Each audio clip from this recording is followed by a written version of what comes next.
होरी सखी कह रही है मेरी पहुंच कैसे हो सकती है।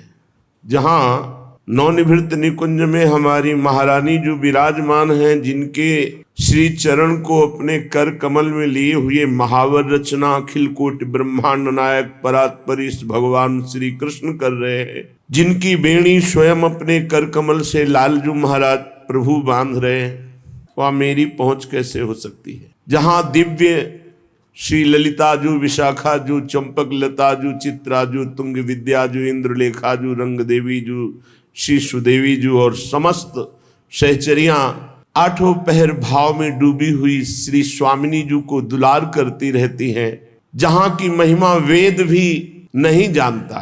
अलक्षम राधाख्यम निखिल निगमयी रप्यतितराम रसाम बोधे सारम किमपि सुकुमारम विजयते। वहां मुझ अधम की पहुंच कैसे हो सकती है। जिनके चरणों में महावर रचना स्वयं प्रभु करते हैं, जिनकी वेणी कर कमल से स्वयं प्रभु गूंथते हैं, अनंत महिमा युक्त समस्त सहचरियां आठों पहर जिन्हें दुलार करती रहती हैं, वेद भी जिनकी महिमा के रहस्य को नहीं जानता है, शिव शनकादि ब्रह्मादि विचार परायण रहते हैं स्वामिनी जी की महिमा में, जहां मन बुद्धि का प्रवेश ही नहीं है, ऐसे दुर्गम स्थान महारानी जी के श्री चरणों में हमारी कैसे रति हो, हमारी कैसे पहुंच हो। बस एक ही उपाय दिखाई देता है, एकमात्र किशोरी जी की कृपा से ही किशोरी जी के पास पहुंचा जा सकता है।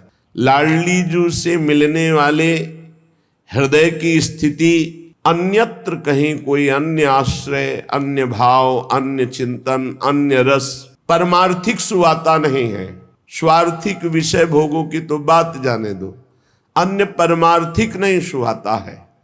श्रीपाद प्रबोधानंद जी महाराज कह रहे हैं, प्यारी जू प्यारे जू की जिसके ऊपर कृपा होती है, वो न लोक रीति को, न वेद रीति को, न स्वा प्रिय, न कोई अपना प्रिय है और न कोई पराया है, अर्थात किसी से कोई संबंध नहीं, बस रात दिन राधा राधा राधा और श्यामा जू की सेवा, श्यामा जू का चिंतन, श्यामा जू के लिए तन मन प्राण समर्पित, यही कृपा पात्र का लक्षण है। कृपा से ही ऐसा होता है, स्वयं कोई अहम से ऐसी साधना नहीं कर सकता। प्रिया प्रीतम के एकांतिक रस में प्रविष्ट होने के लिए जहां जहां हमारा राग है, वहां से मन हटाकर अनुराग रूप प्रियालाल के चरणों में समर्पित कर दिया। जिसने अपने मन को प्रियालाल की कृपा बल से, गुरुदेव की कृपा बल से समेट कर प्रियालाल में लगा दिया, तो धन्य धन्य धन्य, उसका भूत धन्य, उसका वर्तमान धन्य, उसका भविष्य धन्य।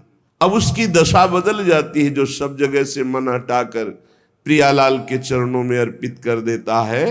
बोले वो श्यामा श्याम के प्रेम में पुलकित अश्रुधारा बहाता हुआ अपना समय व्यतीत करता है। ऐसे विचित्र प्रेम के विकारशील, वर्धनशील प्रतिक्षण प्रेम बढ़ रहा है, ये दिव्य है। ऐसे मैं कब वृंदावन वास करूंगा। कभी अपनी प्रियाजू को रिझाने के लिए नाच रहा हूं, प्रियाजू को रिझाने के लिए, किसी और के लिए देखना भी मन से भी ये दृष्टि नहीं जानी चाहिए कि कोई और देख रहा है, सिर्फ अपने आराध्य देव के लिए। अपने प्यारे जू की चेष्टाएं देखकर कभी कभी ऐसी हास परिहास रसिका हमारी स्वामिनी है कि उपासक उन्मत्त होकर खूब हंसता है।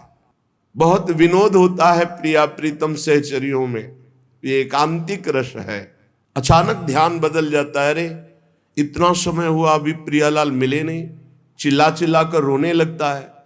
एकदम भाव समाधि लगी, सामने प्रियालाल गाने लगता है, नाचने लगता है।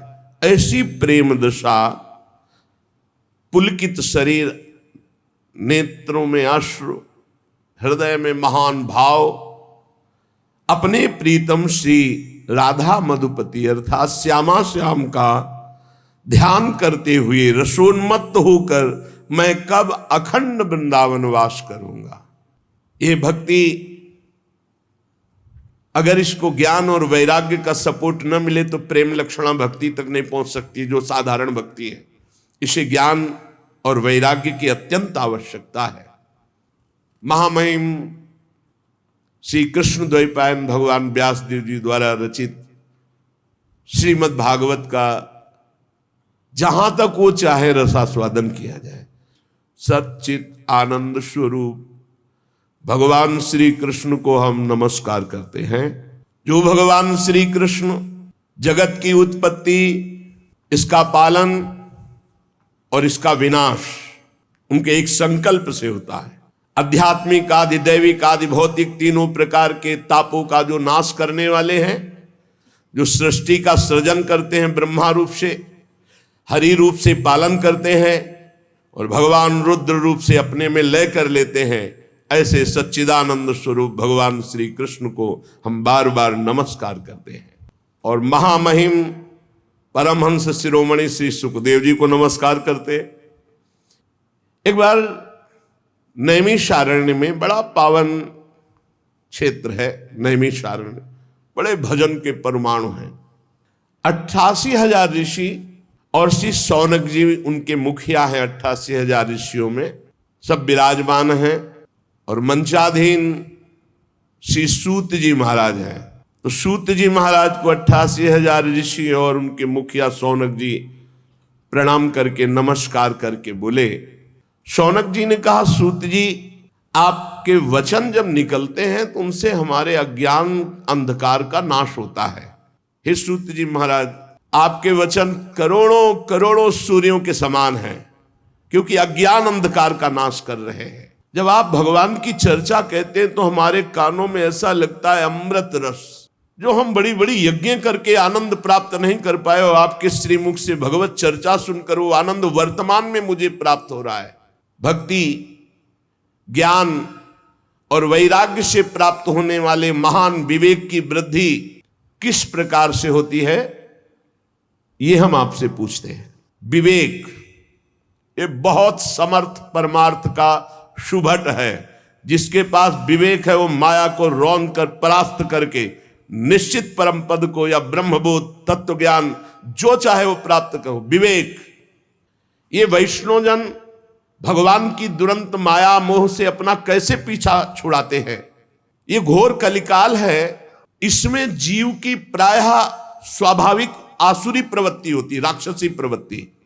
तो क्या उपाय है जिससे माया आसक्त जीव कलिकाल में दैवी संपदा से संपन्न बनकर के भगवत प्राप्ति कर ले? ऐसा कोई उपाय है आपकी दृष्टि में?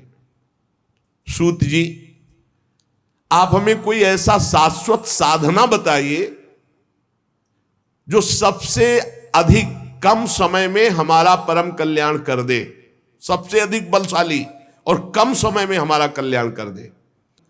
अगर चिंतामणि मिल जाए तो लौकिक सुख दे सकती है, कल्प वृक्ष मिल जाए तो स्वर्गिक सुख दे सकता है, परंतु अगर गुरु मिल जाए और गुरु प्रसन्न हो जाए तो योगी दुर्लभ नित्य भगवान का परम धाम दे देते हैं। सूत जी ने कहा, शौनकादि ऋषियों, मैं देख रहा हूं कि तुम्हारे हृदय में श्री कृष्ण का बहुत प्रेम है, इसलिए मैं विचार करके तुम्हें संपूर्ण सिद्धांतों का निष्कर्ष सुनाता हूं।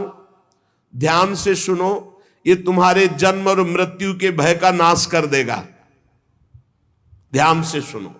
जब जीव के हृदय में भक्ति जागृत होती है, ऐसी भक्ति जिसका प्रतिदिन प्रवाह बढ़े, वो प्रवाह जीव को भगवान श्री कृष्ण के समीप ले जाता है, भक्ति का प्रवाह। और उसके ऐसे आचरण बनने लगते हैं कि भगवान प्रसन्न हो जाते हैं। जहां भगवान प्रसन्न होते हैं, ये माया अपने आप हटने लगती, फिर उसमें कोई बाधा नहीं पहुंचाती। मैं तुम्हें साधन बताता हूं भगवान श्री कृष्ण को प्रसन्न करने का। सावधान होकर सुनो। कलयुग में जीवों के काल रूपी सर्प के मुख का ग्रास होने के त्रास का आत्यंतिक नाश केवल भगवान की कथा से हो सकता है। अगर हमें नित्य सत्संग मिले, नित्य भगवत चर्चा मिले, तो हमारा भजन रोज बढ़ेगा, भजन में रुचि बढ़ेगी, हमारे असत आचरण छूटेंगे, हम निश्चित भगवत प्राप्त हो जाएंगे। मन की शुद्धि के लिए भगवान की चर्चा से बढ़कर और कोई साधना नहीं। भगवान की चर्चा सुनना बड़ी दुर्लभ विषय। जन्म जन्मांतरों के जब पुण्य एकत्रित होते हैं तब भक्त और भगवान की चर्चा सुनने का सौभाग्य प्राप्त होता है। ये बहुत अमूल्य है भगवान की चर्चा।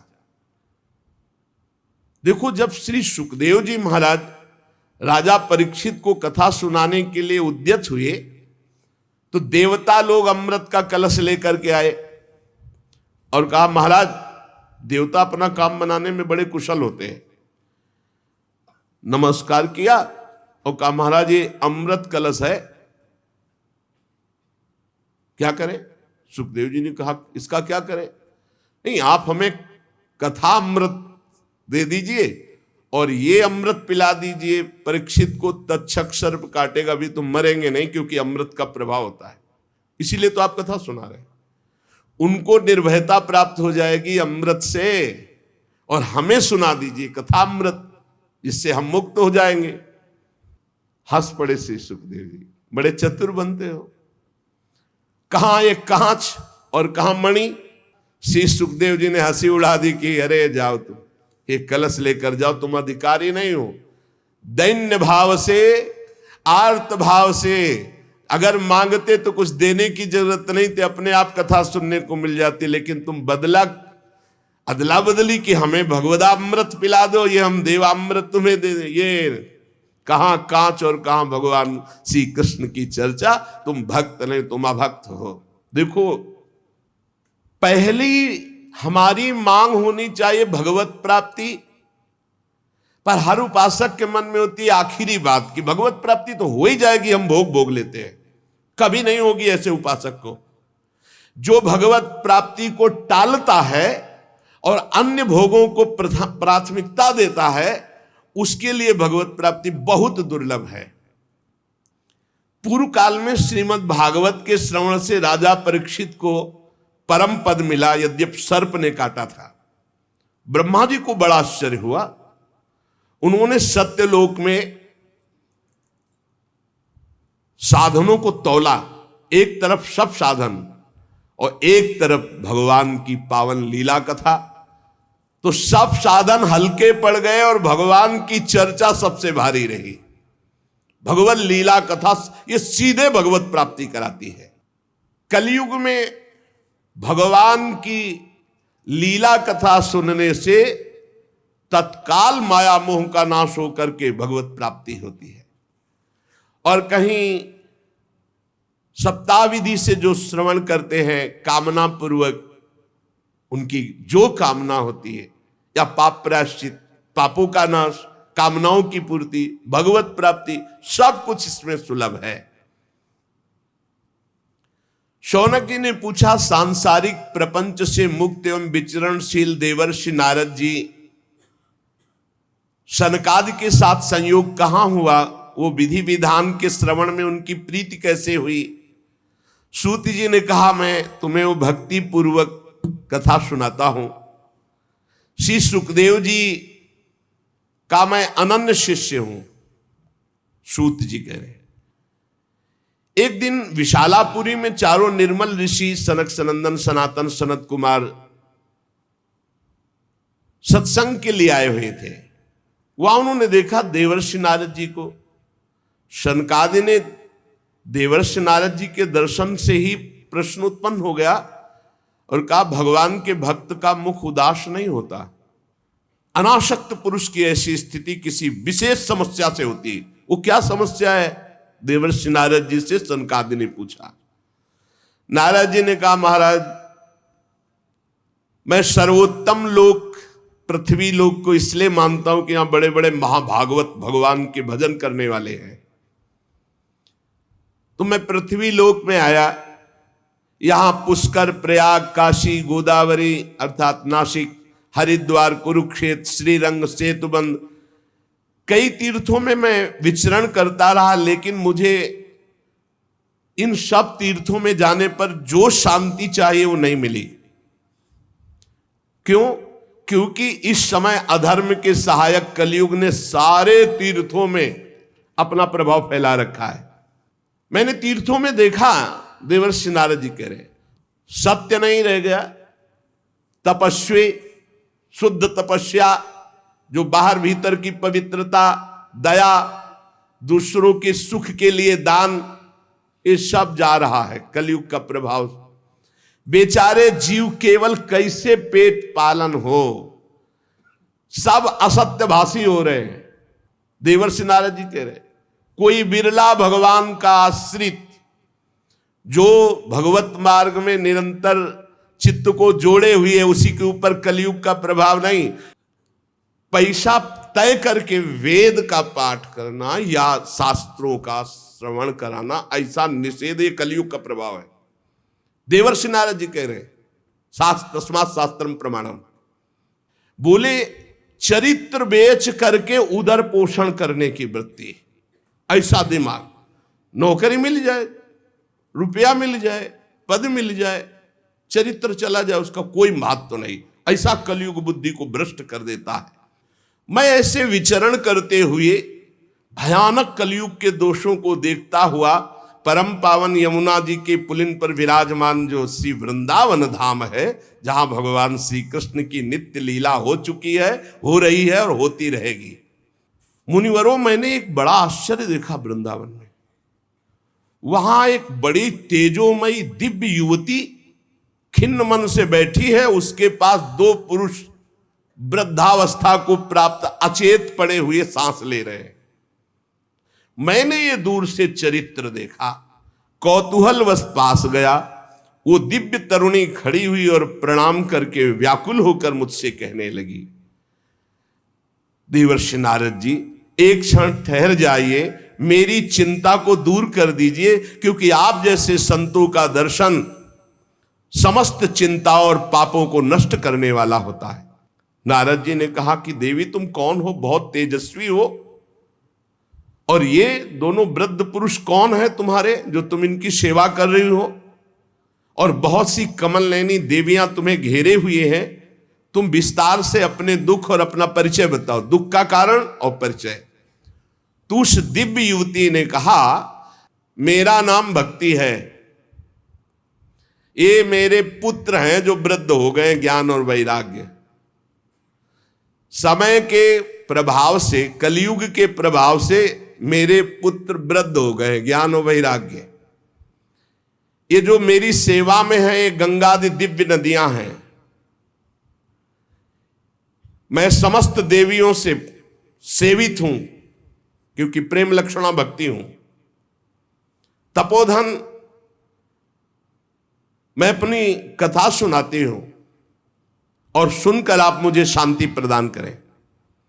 मैं द्रविड़ देश में उत्पन्न हुई, कर्नाटक में बड़ी, कहीं कहीं महाराष्ट्र में सम्मानित हुई, गुजरात में मुझे थोड़ा बुढ़ापा जैसा लगा।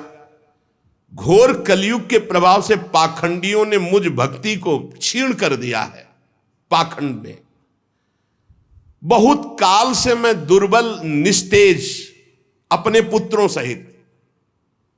पर जब मैं वृंदावन आई, तब तो मैं तो सुंदरी स्वरूप नवयुवती हो गई, लेकिन मेरे पुत्र वैसे के वैसे, ज्ञान वैराग्य। भक्ति कह रहे मैं तो तेजस्विनी हो गई वृंदावन में, लेकिन ज्ञान वैराग्य को यहां।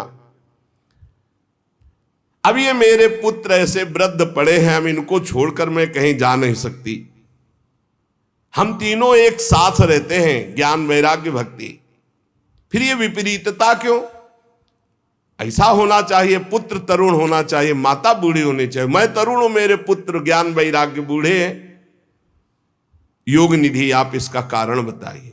नारद जी ने कहा, साध्वी, आपके बात करते करते मैंने ज्ञान दृष्टि से सब कुछ देख लिया। तुम्हें विषाद नहीं करना चाहिए, भगवान श्री हरि तुम्हारे अधीन है। सूत जी कहते हैं, मुनिवर, नारद जी ने एक क्षण में ही सब कारण जान लिया। और नारद जी ने कहा, देवी सावधान होकर सुनो, ये दारुण कलयुग है। इसी से इस समय सदाचार, योग मार्ग, तपस्या और सब मार्ग, भगवत मार्ग जितने हैं, प्रायः ये गुप्त लुप्त होते जा रहे हैं। इस संसार में वैराग्य और ज्ञान की किसी की जरूरत है नहीं, इसीलिए बूढ़े हो गए तुम्हारे पुत्र। तुम इसलिए जवान यहां हो गए कि वृंदावन है, यहां संयोग से सदैव तुम जवान रहोगी। कभी तुम्हें कोई भी अंग, 64 अंगों में भक्ति के कोई भी अंग यहांहीन नहीं, क्योंकि संपूर्ण अंगों से परिपूर्ण ये भगवान का धाम है ना। परंतु वृंदावन में भी तुम्हारे पुत्रों को यहां कोई पूछने वाला नहीं, ग्राहक नहीं, इसलिए इनका बुढ़ापा नहीं छूट रहा। पर यहां आनंद से सो रहे, क्योंकि भगवान का धाम है तो इनको भगवत स्पर्श जनित आनंद की प्राप्ति हो रही, इसलिए शांत सो रहे। भक्ति ने कहा कि सुना था कि राजा परीक्षित ने देखा था कलयुग को, फिर इस पापी को मार क्यों नहीं डाला, रहने क्यों दिया? नारद जी ने कहा, देवी तुमने पूछा है तो प्रेम से सुनो कल्याणी, मैं तुम्हें बताऊंगा, तुम्हारा दुख निश्चित दूर होगा। जिस दिन भगवान श्री कृष्ण इस भूलोक को छोड़कर अपने परम धाम को गए, उसी दिन से संपूर्ण साधनों में बाधा डालने वाला एक कलयुग आ गया। तुमने जो पूछा परीक्षित जी ने मारा क्यों नहीं इस कलयुग को, तो दिग्विजय के समय राजा परीक्षित की दृष्टि पड़ी, जो ही दृष्टि पड़ी कलयुग समझ गए मार डालेंगे, क्योंकि भगवत शक्ति से संपन्न है। वो दौड़ के अपनी पाग उतार कर दीन होकर शरण में आ गया। और ये नियम है कि जो चरणों में गिर पड़े, शरणागत हो जाए, चाहे प्राणों की बाजी लगानी पड़े, उसकी हानि नहीं होनी चाहिए। ये शरणागत का धर्म का नियम है। फिर देखा कि ये तो सब का सारग्राही है, इसलिए इसको नहीं मारा। पहले तो शरणागत हो गया, और दूसरी बात इसमें बड़ी जोर की एक बात देखी कि जो 10,000 वर्ष समाधि तपस्या योग यज्ञ आदि से, वो यहां सहज में नाम जप से नाम कीर्तन से प्राप्त हो जाएगा। सूत जी कहते, शौनक जी जब देवर्षि नारद के वचन सुने, भक्ति को बड़ा आश्चर्य हुआ। फिर उसने जो कहा सुनो, भक्ति ने कहा, देवर्षि आप तो धन्य है, मेरा बड़ा सौभाग्य जो आपका समागम हुआ, क्योंकि भगवत प्रेमी महात्मा का दर्शन इस समस्त सिद्धियों को प्रदान करने वाला होता है। नारद जी ने कहा कि भक्ति तुम खेद में अपने को मत डालो, चिंता तो मत हो, भगवान श्री कृष्ण के चरण कमलों का चिंतन करो, भगवान की कृपा से सारे दुखों का नाश हो जाता है। अगर कभी भक्त उत्साह में आकर कह दे कि जा तुम्हारा परम कल्याण निश्चित है, नहीं तो मैं भगवान का दास नहीं, परम कल्याण निश्चित है, तुम बेपरवाह हो जाओ, कौन हो, कहां के हो, कैसे हो, इससे मतलब नहीं। अपनो परण विसार भगत को पूरो परण। देवर्षि नारद जी ने कहा, तदा न हम हरेर्दासो लोके त्वाम न प्रवर्तते, मैं भगवान का दास नहीं कहलाऊंगा अगर घर घर में तुम्हारी स्थापना न कर दे। नारद जी आप धन्य हैं, आपकी मुझ में निश्चल प्रीति है, मैं सदा आपके हृदय में वास करती हूं, मैं कभी आपको छोड़कर एक क्षण भी नहीं जा सकती। क्षण भर की वार्ता से मेरे सारे दुख दूर किए, पर मेरे पुत्रों में चेतना नहीं आई, अभी तो वृद्ध ही है। भक्ति के वचन सुनकर नारद जी को बड़ी करुणा आई, और उन्होंने हाथ से ऐसे पकड़कर जगाने लगे कि भाई ज्ञान उठो, वैराग्य उठो। बहुत जोर लगाया लेकिन नहीं उठे। तब वेदांत सुनाया, वेदांत घोष, फिर गीता पाठ सुनाया, फिर वो कुछ जमाई लेते हुए उड़ा ऐसे, लेकिन जगे नहीं, न गीता पाठ से न वेदांत घोष से। उन्होंने सोचा क्या किया जाए, वेदांत से नहीं जग रहे, गीता से नहीं जग रहे, ज्ञान वैराग्य। भगवान का स्मरण करने लगे, हे भगवान मुझे उपाय बताओ ज्ञान वैराग्य को जगाने का। उसी समय आकाशवाणी हुई, हे नारद जी खेद मत करो, तुम्हारा उद्योग निसंदेह सफल होगा। देवर्षि तुम इनके लिए एक महान सत्कर्म करो, और वह सत्कर्म क्या है तुम्हें संत शिरोमणि बताएंगे। आकाशवाणी ने भी बात गुप्त ही कही, वो कौन सा साधन है, वो कौन से संत शिरोमणि है जो मुझे बताएंगे।